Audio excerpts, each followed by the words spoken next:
Does truth exist? Because you have faith, does that make this book true? Does God exist? So when someone says there is no truth, if you apply the claim to itself, what should you say? Is that true? They don't think Christianity's true. They're talked out of it. You know why they're talked out of it? Because they've never been talked into it. Cross-examining skeptical and atheistic views. Welcome to Cross-Examine with Dr. Frank Turek. Should God have done it differently? How often have you heard people say to you, well, I can't believe you're God because God would do things differently if he really existed.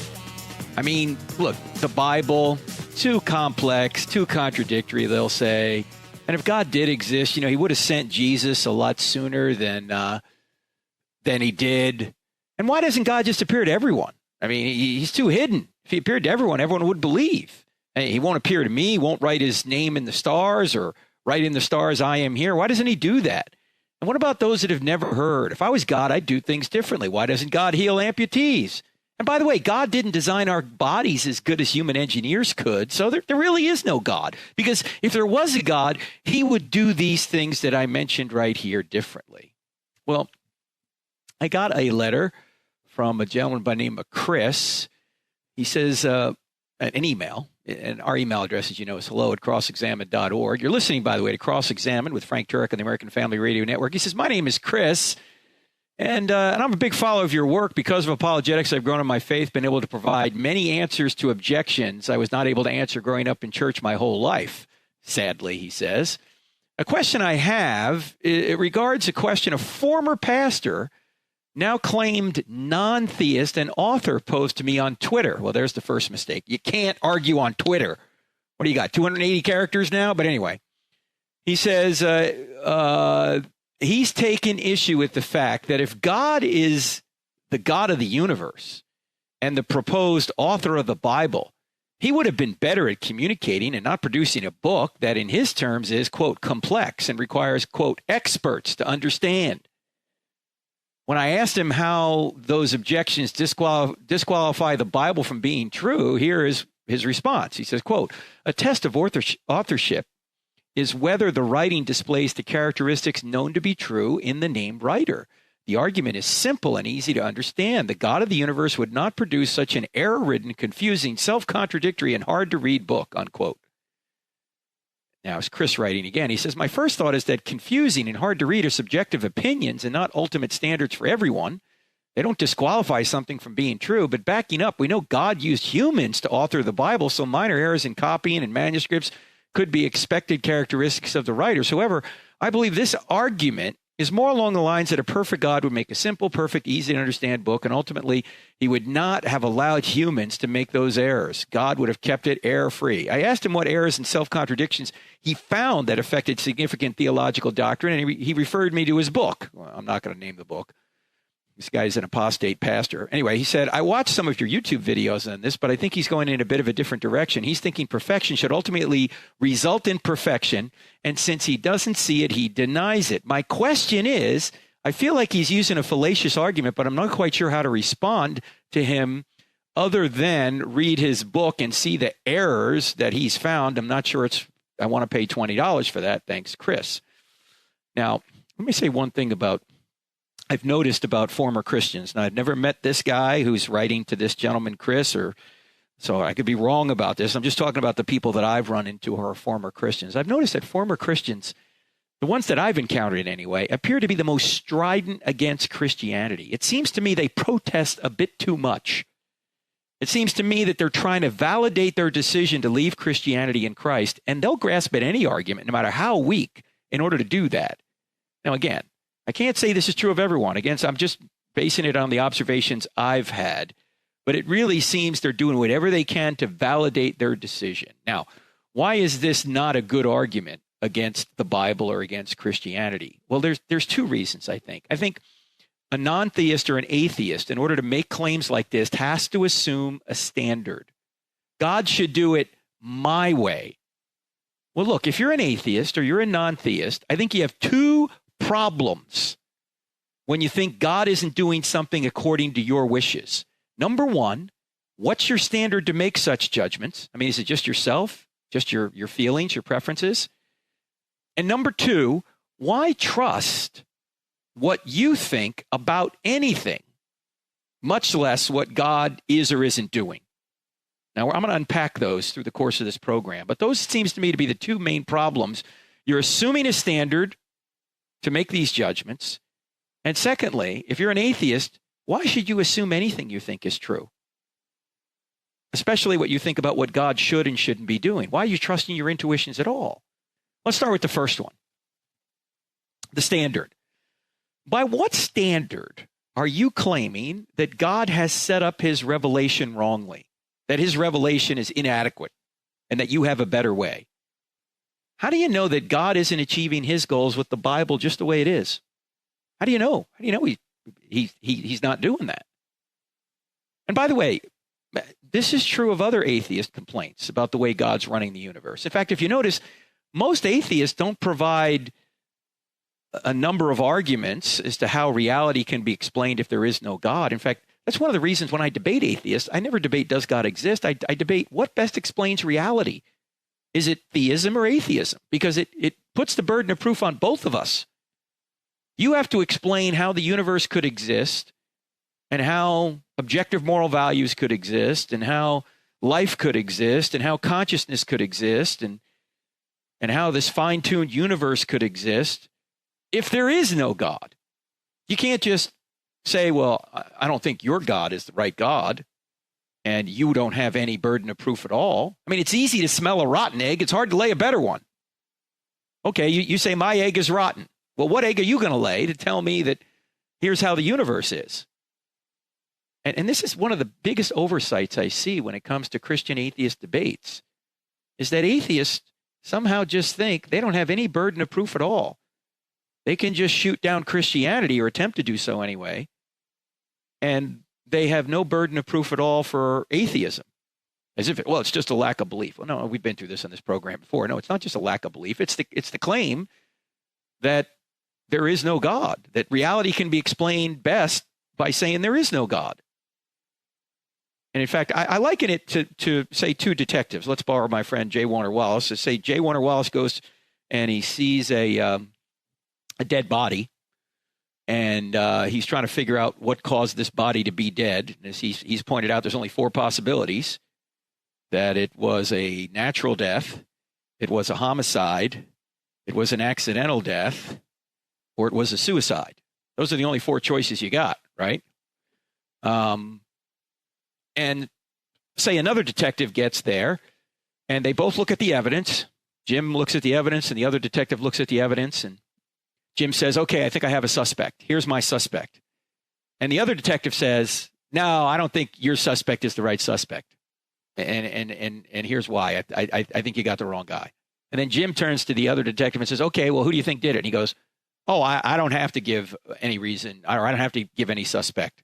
I just don't think your guy is the right guy. Well, you can just say, I mean, you can do that. You can say, well, your guy isn't the right guy. Okay, that's fine. But you just can't stop there and say, I don't have to do any more research. I don't have to do any more detective work. My job is done here. I've just shot down your suspect, but I, as a detective, don't have to come up with a suspect. No, you're a detective. You have just as much burden of proof to try and come up with a suspect for that dead body as Jim Wallace does. Just because you don't like his suspect doesn't mean your job is over. And the same is true when it comes to atheists and Christians. Christians going to come forth and say, okay, here's why I think the God of the Bible is the best explanation for all these aspects of reality. Now, the atheist can try and shoot those things down. That's his prerogative. But he can't just say at that point, well, my job's done here. I just lack a belief in God. I mean, if he's doing that, then he's not really being a detective. He's not really being someone who is trying to explain reality. He's just saying, I don't think your explanation of reality is good. Now, we're going to get back to this question of, did God give an inadequate judgment? And what are the problems with saying that? An inadequate revelation. You're listening to Cross-Examine with Frank Turek on the American Family Radio Network. We're back in just 2 minutes, so don't go away. Thank you for listening to the Cross-Examine podcast. This material is made available to you for free by the contributions of listeners like you. If you wish to support future podcasts, just go to crossexamine.org and click on the donate button, or simply use the donate feature directly on our app. Thanks.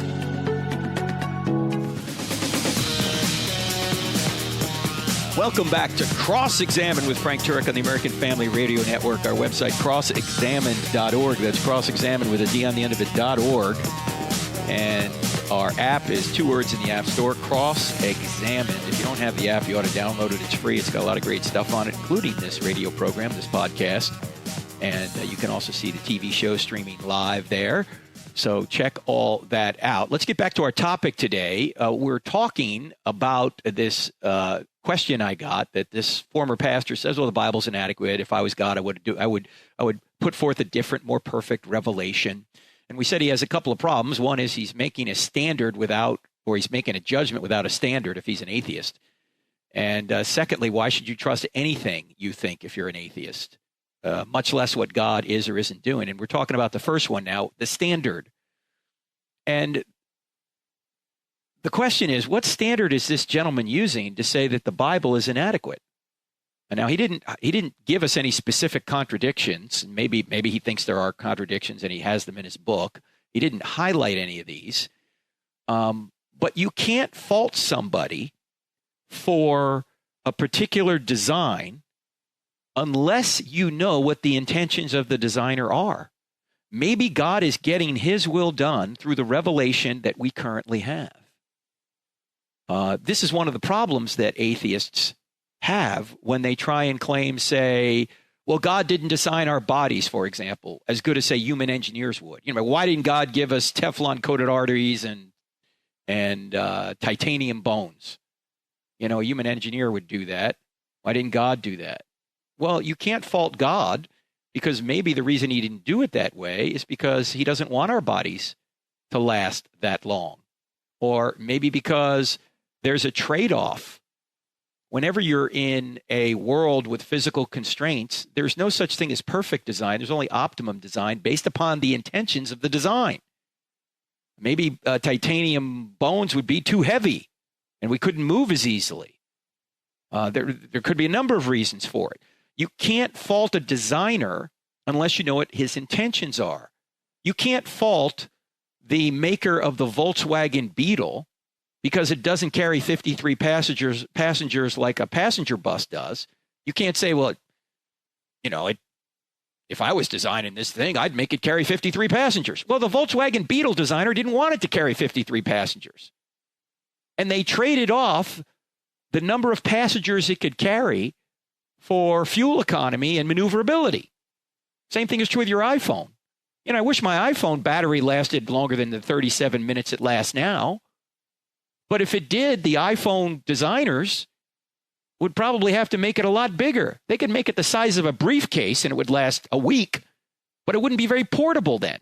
So they traded battery power for portability. They had an optimum design rather than the design of my preference, perhaps. And so again, you can't fault someone unless you know what their intentions are. And by the way, it would be foolhardy to say that because the iPhone doesn't have the design characteristics I desire, that the iPhone, therefore, is not designed. No, even bad design is still design. Even if you think it's bad, it's still design. So these arguments that the atheists bring forth are based on their own preferences that they wish God did things differently. Well, half the time I wish that too. But that doesn't mean God doesn't exist. Just like it doesn't mean the iPhone designers don't exist, because I don't like the way they design the iPhone. And by the way, some of the objections that are brought up are moral, because if you uncover this objection that, it's too complex, only experts can understand the Bible. Well, first of all, that's not true. I mean, there are areas you need to be an expert to understand, but other areas you don't. Like, for God so loved the world that he gave his only begotten son, that whoever believes in him shall not perish but have eternal life. You don't need to be an expert to know that. You don't need to be an expert to know that you're saved by grace and not by works, so that none should boast. You don't need to be an expert for that.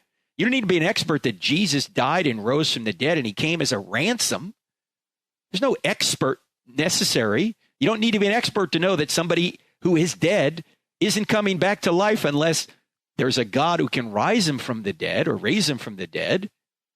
You don't need to be an expert for that. But there are some aspects of this objection which turn out to be moral. If you uncover this objection, he's basically saying that if there was a loving God, he'd have a better revelation that more people could understand so more people could become saved. That's really where this is going. Well, again, how do you know that if the revelation wasn't based on your preferences, that fewer people would be saved? You don't know that. In fact, this is all speculation. And you don't have a moral standard, if you're an atheist or a non-theist, to say that God is immoral for doing something a certain way. Now, an atheist could say, if your God is loving, why didn't he do it differently? And, we can investigate that, speculate, and perhaps come up with some possible or definite answers. But what you can't say is, there is no God and the God of the Bible is immoral, because you don't have any moral standard by which to judge that. We don't know what the world would be like if there either was a different Bible or no Bible at all, because it's a counterfactual claim. And this idea that we can judge God's divine psychology is a very dangerous enterprise. To think that we, these fallen creatures who have a very small window of time in which to observe reality and have a very small window of experience, given where we live and what we can experience, that we're going to judge the entire creator of the universe or the creator of the entire universe as to how he should do things. That's very dangerous, it appears to me. And again, it presupposes that our standard that we might have is automatically better than an objective standard that comes from God's nature. And by the way, I think that the Bible is a blend of complex and simple revelation. But I think that makes sense for an infinite God. In fact, it would be strange if an infinite God wasn't strange to us. It would also wouldn't be very deep just to have, say, a book of I don't know, just a book of statements or a book of proclamations. But when you have prophecy and parables and poetry, I mean, you have the Bible is a complete literary masterpiece. It's a literary catalog of all sorts of different genres of literature that are so deep. I mean, I can read a passage that I've read 100 times and stop and say, I never saw that about this. Or I never saw how this passage related to this passage. Or how this story relates to that story. Or how this character in the Old Testament is actually a type of Christ. I never saw that before. It's an amazing tapestry. God is the only perpetual novelty. And to think that this infinite being should write a basic kid's book, see socks run. And if he doesn't do that, then it's not a perfect revelation. I don't think that necessarily follows. And by the way, being clear doesn't automatically mean people will accept it. People suppress the truth all the time. There are people today that are denying the earth is round. There are flat earthers out there now. Could the evidence be more clear that it's round? There are people today denying that a man is a man and a woman is a woman, and they're adamant about it. And they will shout you down and call you all sorts of names if you don't want to live in their fantasy. There are people today who are refusing to acknowledge that a 9-month term baby is a human being who deserves protection. 44 members of the U.S. Senate this week said that that's not a human being who deserves protection. It's clear as day. Everybody knows this. But they suppress the truth to go their own way. So it's not a matter of the clarity of the revelation. It's a matter of the darkness of the heart. The Bible is clear on the plain things. And the main things are the plain things. And the plain things are the main things.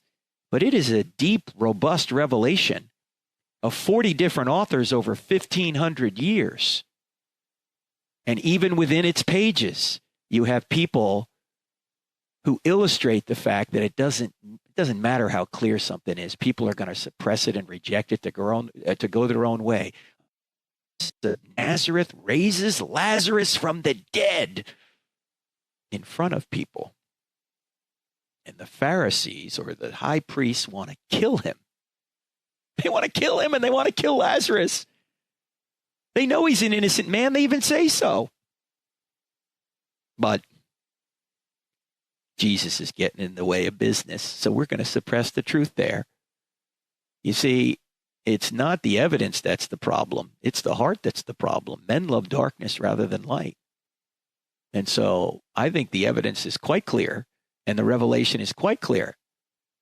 While I do acknowledge there are areas of the Bible that I don't even understand, and many people don't understand, and there's even disputes in some areas, but they're not the main things. They don't have much to do with salvation. And the purpose of the Bible, stated itself, is to make you wise unto salvation. That's the purpose. 2 Timothy chapter 3. It's not to tell you everything about everything. It's to make you wise unto salvation. So when atheists bring up, well, if I was God, I'd do it a different way. Well, okay, maybe you would, but you're not God. You don't have the perspective God has. And why should we trust your intuitions and your standard when you don't really even have a standard in order to judge God that he's doing it wrong?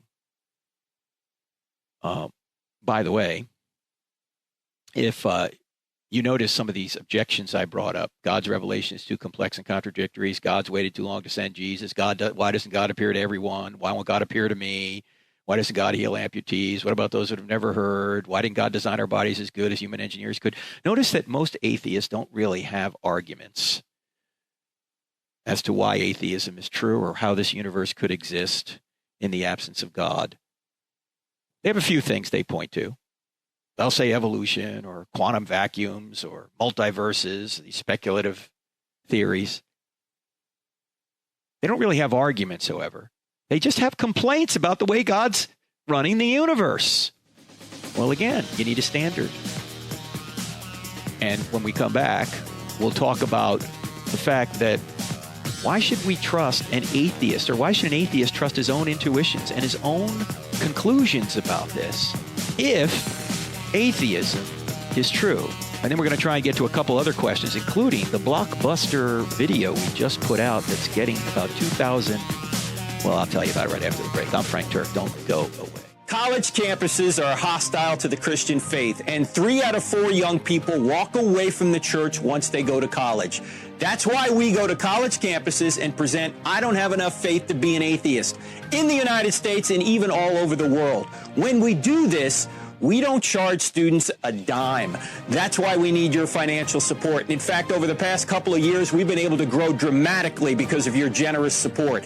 And 100% of your donations go to ministry. 0% go to building. So when you give to Cross Examined, you'll be giving to help us go reach young people where they are. Would you consider giving today? Thank you so much, and thank you so much for what you've done already.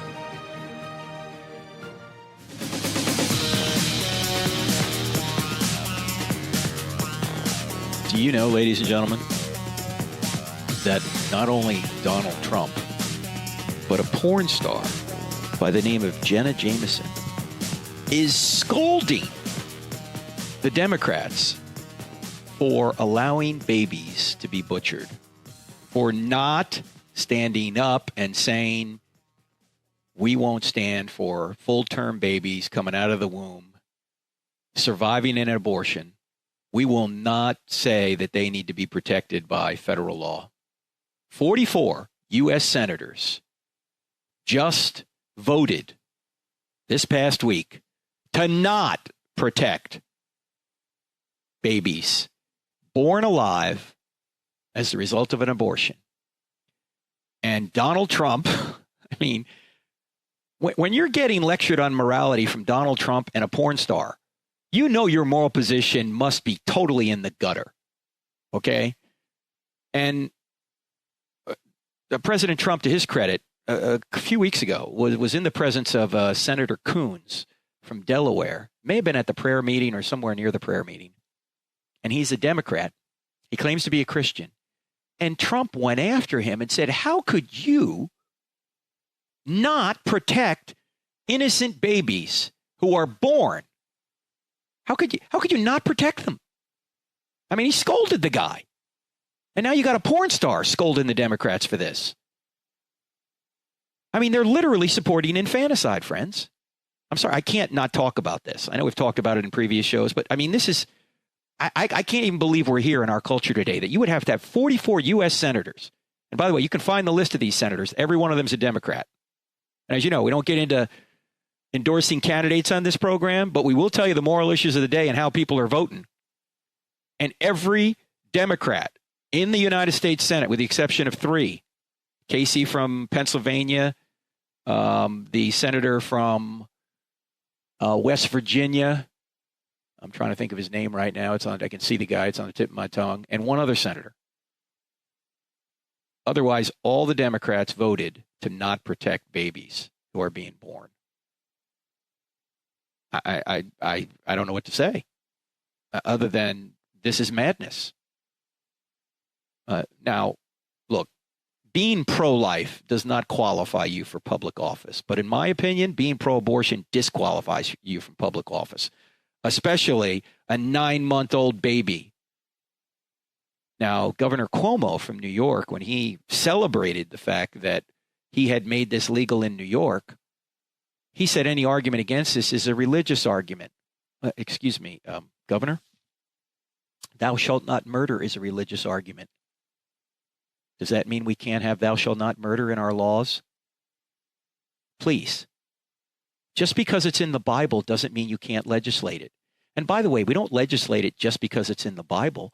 Thou shalt not murder is part of the natural law as well, which comes from the same source as the Bible. And no, it's not just a religious argument. We're not legislating religion. We're not telling people where, when, or how, or if to worship. That would be legislating religion. But we are legislating morality, and that's what everybody's trying to do. It's a moral position to say you ought not murder babies in the womb, especially those that are born full term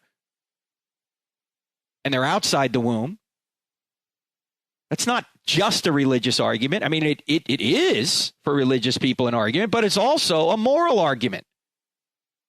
And by the way, you're trying to make a moral argument when you say a woman has a moral right to abort a child at 9 months.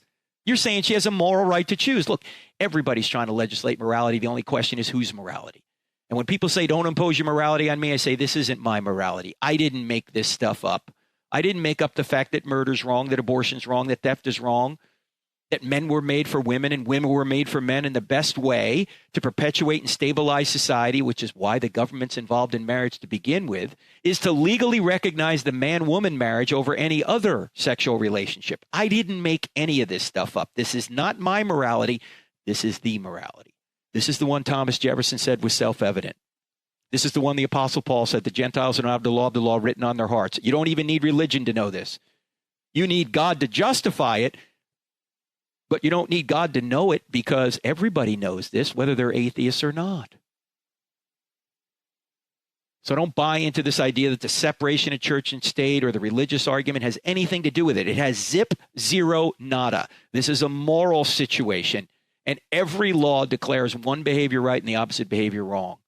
And unfortunately and tragically, an entire political party appears to be bought in to the idea that you can murder full-term babies. Sorry, that's just the way it is. You don't like it. You don't have a problem with me. You've got a problem with the Democratic Party. And by the way, the Republicans haven't been all that much better on this either.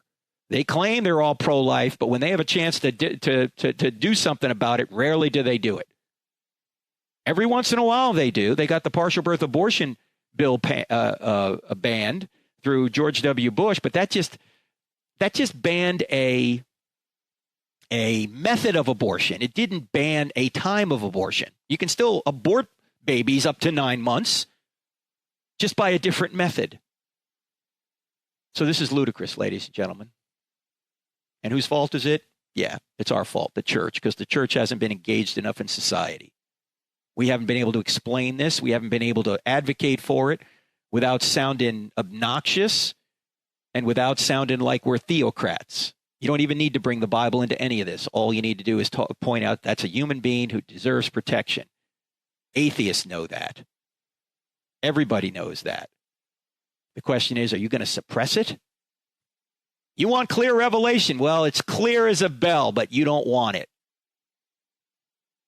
Yeah, you don't want it. That's the problem.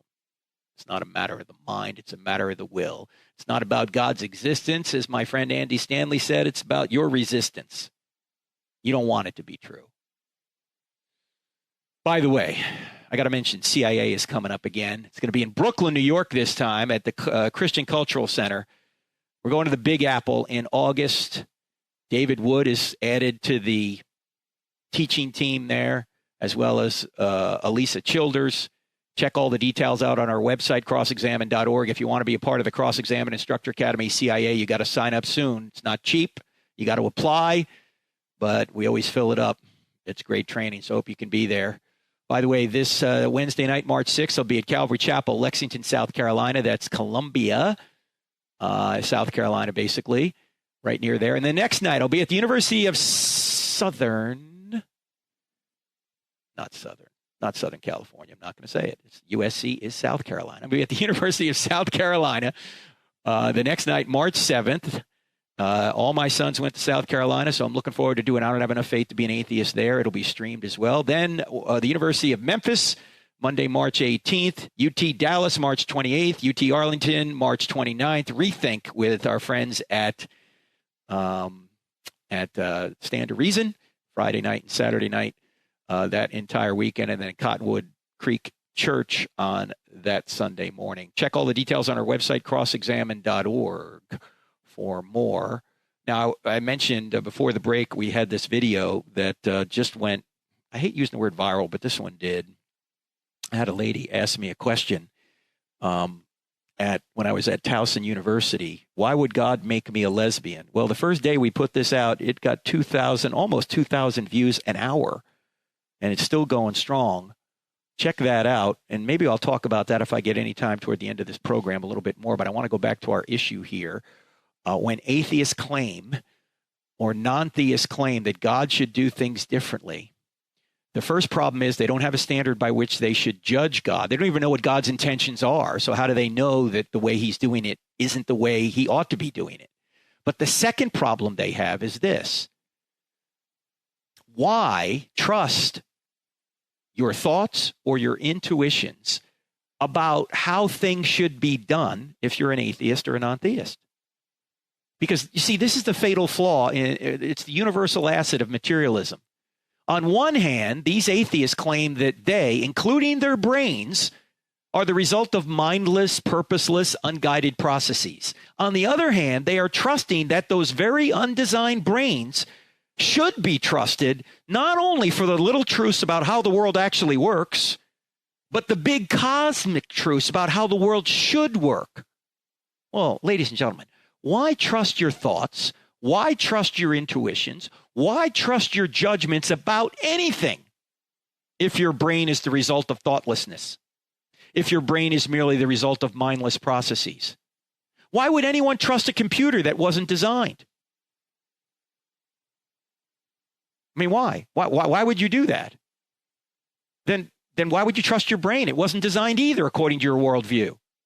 No, I think the brain is evidence of a designer, so I have grounds to trust my brain and its corresponding mind. But atheists don't have that in their worldview. Atheists have destroyed the very apparatus they need to criticize God. If you can't trust your brain, you can't trust your atheistic conclusions or your intuitions that if there was a God, he would do things differently.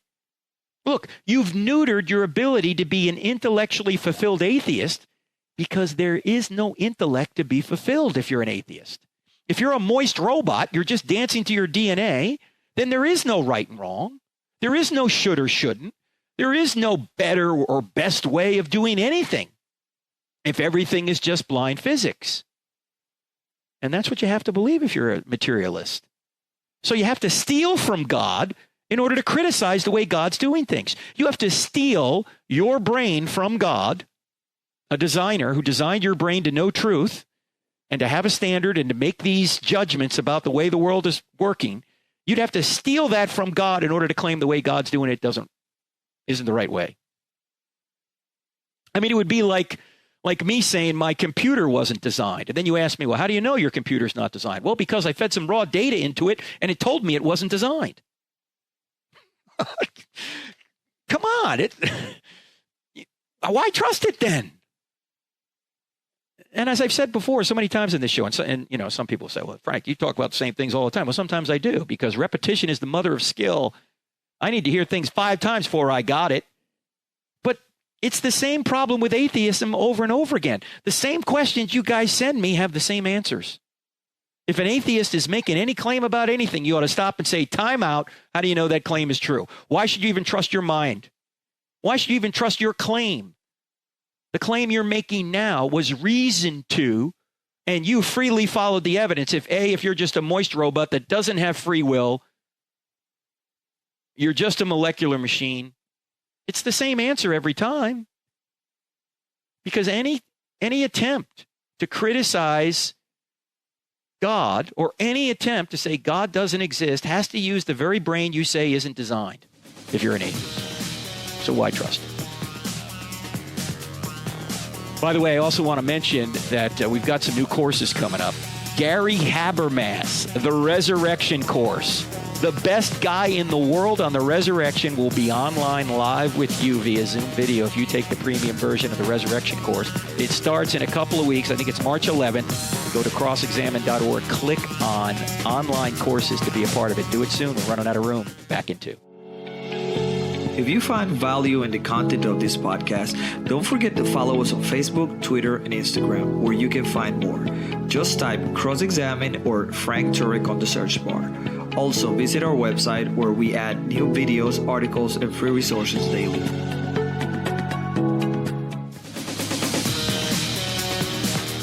Welcome back to Cross-Examine with Frank Turek on the American Family Radio Network. I got another email, and by the way, our email address is hello@crossexamine.org. I try and get to as many as I can, friends. Forgive me if I don't get to yours, but I'm doing the best I can. This comes from Kenneth Marple. He says, I enjoy listening and reading your material. A precursor to my comment is I do have a master's in apologetics. Good deal. And I typically look to guys like you to round out my knowledge. And I was listening on February 2nd, the February 2nd podcast, and I noticed how you responded to the question about causality only being in the physical realm. That's when we were talking about Lawrence Krauss saying that all causes must be physical. We were pointing out how that can't be. Anyway, he goes on to say, your positions were well stated and true, but I had a thought to round out a different angle. If a person supposes that only things within the material world can have cause and effect relationships, then that person would have to believe that the universe is eternal. The reason is, for cause and effect to happen at all, then everything material has to be eternal or there would be nothing.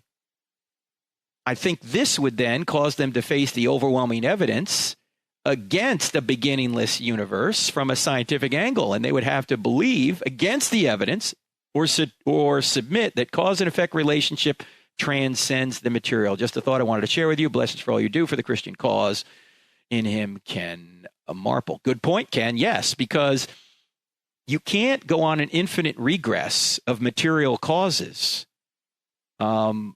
Because if you did, then the universe would have to be A, eternal, but B, if the universe was eternal, then the cause and effect relationship you're witnessing right now, you wouldn't be able to witness. Why? Because there's an infinite number of cause and effect relationships prior to this one. And if there's an infinite number of cause and effect relationships prior to this one, then the one you're trying to observe now, you would never observe because it never would have gotten here. You'd always have to observe another one before you got to this one.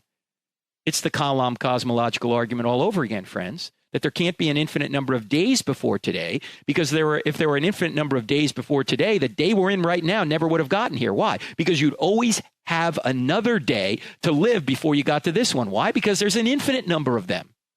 Yes, this can give you intellectual constipation, especially here on radio, because I can't show you a graphic. But the point here is Ken is making the proper point that there can't be an infinite number of anything in the past. There can't be an infinite number of seconds, days, minutes, whatever you want to call it. There can't be an infinite number of material things either. There can't be an infinite number of atoms or marbles. There has to be only a finite number of these things. And the evidence shows that all material things had a beginning. And if all material things had a beginning, then the ultimate cause wasn't material. The ultimate cause was immaterial that brought the material into existence. Look, at the end of the day, you've got two options. Either matter gave rise to mind or mind gave rise to matter. All the evidence shows matter had a beginning, including the argument we just mentioned here. If matter had a beginning, then ultimate reality is a mind. Ultimate reality is immaterial. And this makes sense, too, just from our basic understanding of cause and effect. Everything that's made of matter is composed. And if it's composed, it's made of parts, which means someone had to compose it. But you can't want an infinite regress of composers. Ultimately, you've got to get back to an uncomposed composer who created the first material and composed it, i.e. God. So, good insight from Ken Marple. Thanks for sending that in. And if you think about this long enough, you realize you do get back to a spaceless, timeless, immaterial, powerful, personal, intelligent, moral creator who created all things and sustains all things and whose every attribute is infinite. You put all the arguments for God together, that's where you wind up. Now, if you want to deny basic causality, you might as well give up all science and just call yourself somebody who is just somebody who, I guess, decides that he's going to believe things on no evidence. Because if you give away cause and effect, then you can't even believe your own experience because you don't know if the cause of your experience actually caused your experience. Cause and effect is just one of the fundamental laws of the universe. Every effect has a cause. Doesn't mean everything has a cause. There has to be something that's uncaused, but every effect has a cause. In any event, let's go back to this question that came up at Towson University. A young lady asked me, would God make me a lesbian? Now, we put this up earlier in the week, as I mentioned. This, I guess people would expect this to be a controversial Q&A, and maybe there might be some conflict going on here. We had a very cordial discussion. You can watch it for yourself. If you go to our YouTube channel, you'll see it there. Why would God make me a lesbian? I gave a 4-minute answer, and some of it was in response to some follow-on questions she had. If I had more time, I would make some other points, and I'll make a couple of points right now that I didn't have time to make. And much of this is spelled out in my updated book called Correct, Not Politically Correct, How Same-Sex Marriage Hurts Everyone.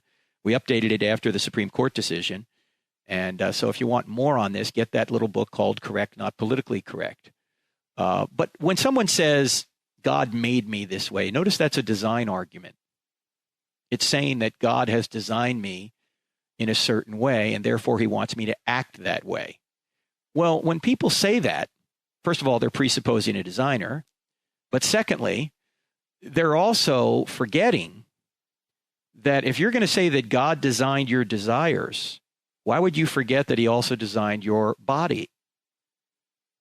And it's quite clear that God designed your body, but it might not be clear that God designed your desires, because your environment, your nurture rather than your nature, can sometimes result in a particular sexual orientation or sexual preference you might have. There's been research done on this, okay?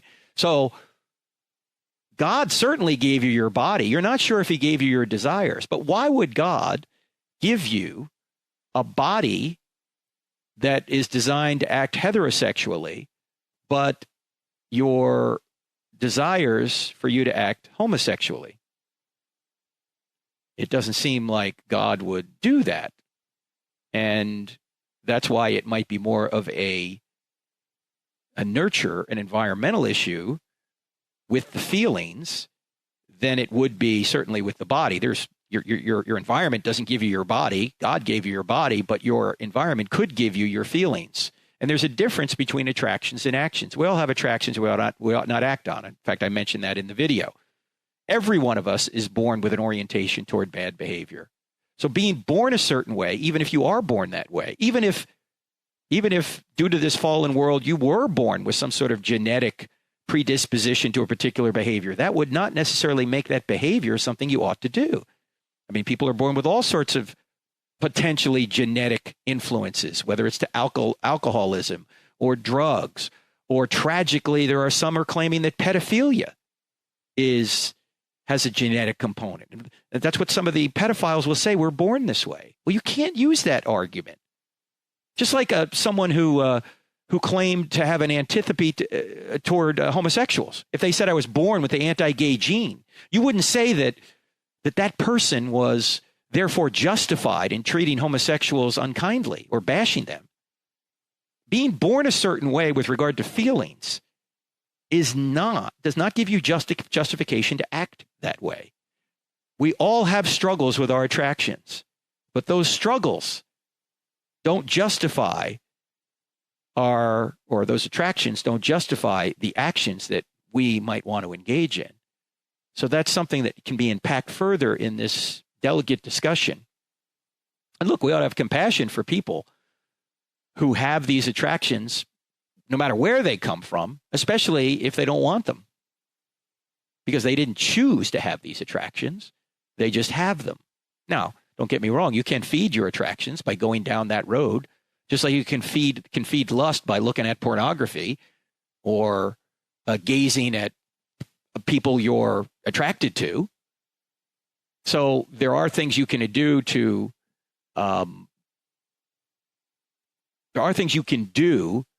ensure that you don't feed the attractions you already have. But some of the attractions we have little control over. We can only control what we do with them. And in fact, the principled restraint of desires, particularly destructive desires, is something we call civilization.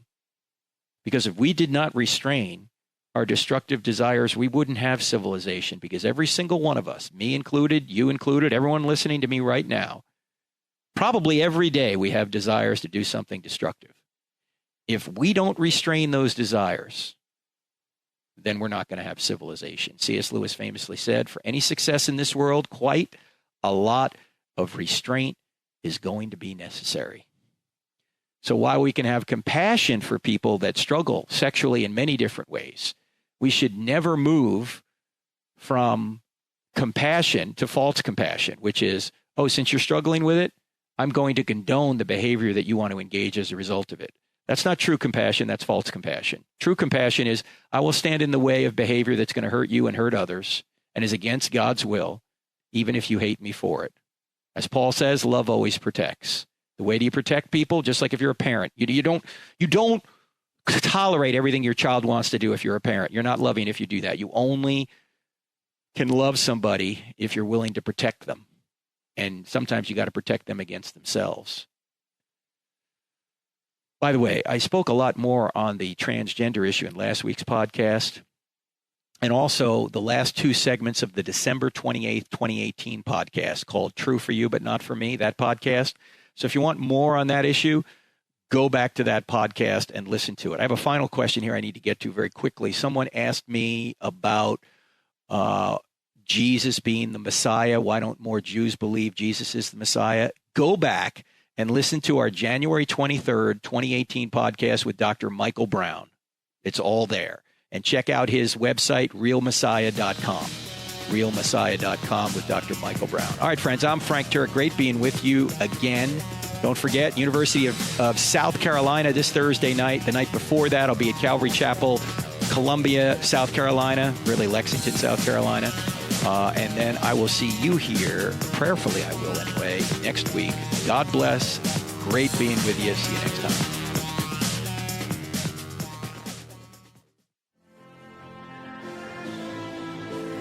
We hope you got a lot of value out of this episode. If you think our podcast needs to reach more people, here's what you can do to help. Go to iTunes and type Cross-Examined Official Podcast, 4 words in the search bar, and leave us a 5-star rating. It'll take you less than 5 seconds. And if you have a few more seconds to spare, leave us a positive review. The best reviews will be featured on future episodes. You can also listen on Spotify, Stitcher, and Google Play. God bless.